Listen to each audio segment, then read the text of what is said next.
want to do a spectacular finish, spectacular, and have a spectacular fight. But it's what it is. We'll now open it up to media. Dana?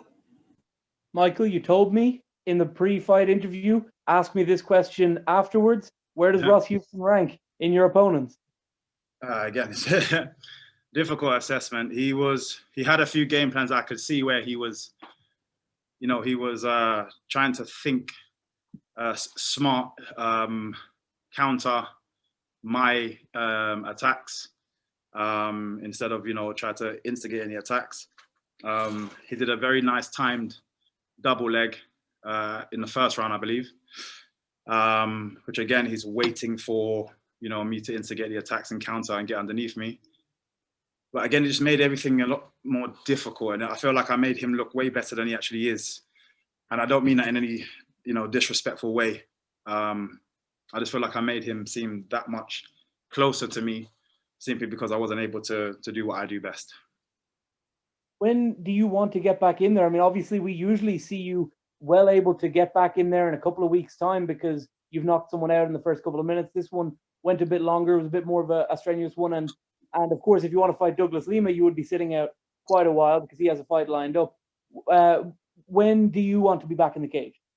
As soon as possible, to be fair. Like, if I have to take one more fight, before Douglas Lima, but as you say, because he's got the fight and then he'll probably have a little bit of time off, then, I'll keep busy and get another fight in between that. But yeah, I just want to be fair, I'm annoyed at that performance. So I kind of want to get back out there and just remind people, who MVP is. Giancarlo? Hi, Michael. Congrats on the win.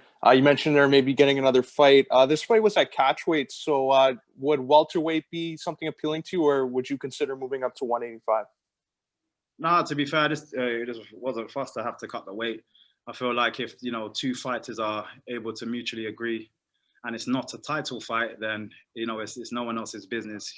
Spoke to his camp. They were happy, just made because of all the COVID and having to do a lot of your own weight cuts in your room, not having access to gyms and blah, blah, blah. It just makes it a lot less strenuous on us as an athlete. We already have to train extremely hard just to make it to the event, let alone having the extra stress in that, that last week of the fight. So we made an agreement and just did it there. But I'm happy to, if everything starts to get back to a bit more normality, to get back down to welterweight. And final question for me, North America, CBS Sports in the States. What do you hope this new partnership with Bellator will do for yourself and the rest of the welterweights in the promotion? I hope it gives, the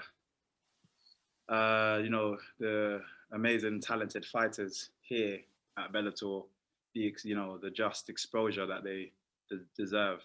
There's some amazing athletes over here, and we tend to get, downplayed because of other bigger organizations. So I think this will help shine the light on the athletes that are here. Santiago? Michael, greetings from Amsterdam. Congratulations on a beautiful performance. In the first round, Ross was keeping up with you quite good, but in round 2 and 3, he was clearly fatigued while you were still very energetic. Did you feel that in the cage? Yeah, definitely. And then in the second round, when I got the takedown, him on the floor, I landed a couple of nice body shots, and then unfortunately landed a shot to the back of the head, which was unintentional. It's because he was moving around so much, which obviously allowed him to stand back up. But I felt if I was able to be there a little bit longer, I definitely would have been able to cause some serious damage there. And even if he did get back up, it would have been a lot easier to maybe get the finish. But yeah, he definitely fatigued in rounds 2 and 3. Your teammates Elfie Davis and Mike Shipman had pretty good wins as well. Now you joined them on the winners list. This has to be a very good 2 weeks for the London shoot fighters, right? It's an amazing couple of weeks. And the way we all are, we're all going to not be happy with our performance and want to get back out there as soon as possible. And just keep shining a light on ourselves and even more importantly, our gym. And then last thing for me, Michael, you fought all over the world, but I can imagine Amsterdam is a city that's still on your to-do list. Do you think Bellator should visit Amsterdam next year? And would you like to be a part of that? Oh no, 100%. I've got many friends in Amsterdam. I love the city, and again, I've said it before. They truly appreciate martial arts and combat because it's just, especially kickboxing. It's been a part of their world for so long, and they're just absolutely amazing at it. So they definitely would appreciate combat sports in MMA. Being over there, and they'll definitely appreciate Bellator specifically going to Amsterdam. And I've done a few London shows when the Dutch, they traveled over and they make a lot of noise. They were making more noise than the guys from London, which shows you, how passionate they are about the sport. So I'd definitely love to be in an arena just full of them, cheering. Jay Anderson. Thanks very much. And Michael, congratulations on the win. You've been fairly critical of your performance tonight, but you did show a more well-rounded game. Are there any positives you can take away, either proving something to yourself or something to the critics? No, not really. And the only reason I say that is because I always say I'm not here to try and prove to people that I am a mixed martial artist. I'm here to win fights in the fashion that I would like to win fights, and it just wasn't in that fashion. So this is why I'm heavily critical of my performance. As everybody knows, I love to put on a show. I think this was a landmark event, and I really wish I was able to execute what I wanted to do. Yes, I may have been able to show other areas of my game, but I know I'm capable in those areas. I know a lot of people, just because they don't see it, they assume that it's just not there. But I just don't care to prove to people that it is. My teammates get to see my game. My coach gets to see my game. In the gym, many people, I've sparred many UFC fighters, ONE FC fighters, all these other different shows that are, high level. I've sparred many of them as we do a lot of cross training. They all know my game because, just you get to see a lot more. You get to be a bit more confident when you're sparring. So yeah, for me, it's just about executing a performance that I would want to, and that wasn't it. And you mentioned, you might have to take another fight before a potential bout with Douglas Lima because he is going up in weight. What are your thoughts on these double champ pursuits? Because the side effect is that they can stall divisions.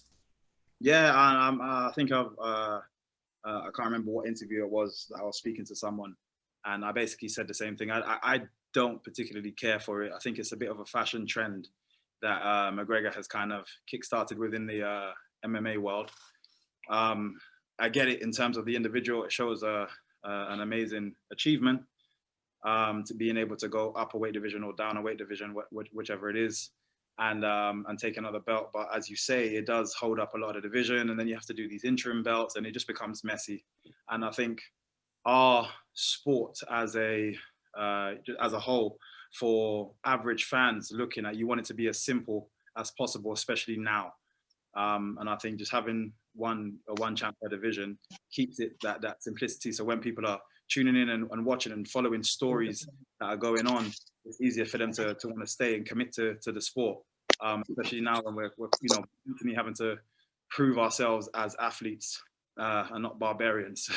So for now, for me personally, I think it's better to just keep it as simple as possible at the moment. But again, at the same time, on the flip side, I do understand for the individuals the achievement it is to say that you've got 2 belts. Luis Morales.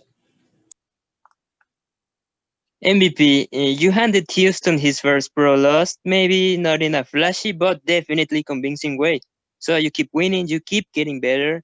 What could go different in the rematch you expect against Douglas Lima? You know what? I just feel like I'd be able to execute the game plan that I feel like I was successfully executing up until that point. I made a few mistakes, one being a little bit overconfident after rocking Lima. Everyone saw his legs go. I noticed it as well. And I started to put my foot, position myself a little bit too close to Lima. And, a lot of people said, even my father said a long time ago to me, a wounded tiger is still dangerous. And I forgot that in that moment, which allowed him to get the sweep on me, which was badly timed again on my part and really well timed on his. And then again, because of me wanting to be over eager and get back to my feet and, continue that successful run at that time, I ended up popping up in a completely stupid way. is something that you learn the second you join an MMA gym in terms of how to get up. I decided to ignore all of that in my eagerness and my overexcitement. So I feel, the second time round, I don't believe Lima's going to change too much. He's an established athlete that's been in the game a long time and is very predictable, in my opinion, but just amazing at what he does. I just feel like I can win that fight. We'll take a couple more questions. Lenny? How's it going, MVP? And congratulations on the impressive performance today. Thank you. You mentioned there a few questions ago that you said the canvas was slippery and how it affected your performance. Do you think that there should be a different way Bellator should disinfect the cage and still it be safe, and so you can, it helps all fighters like yourself? Well, I was speaking to some of the guys backstage, and supposedly this particular canvas isn't the one that they would usually use.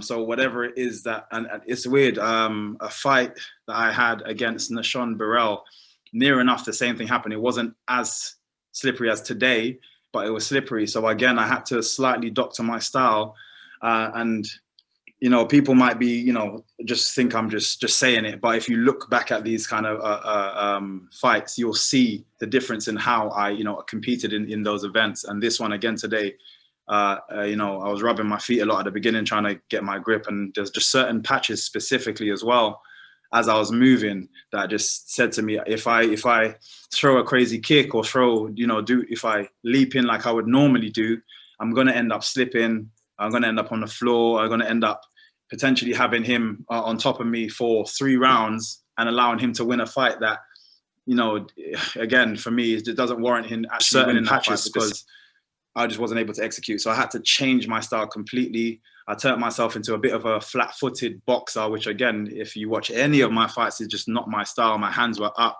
I had to be a lot more cautious. I couldn't throw kicks.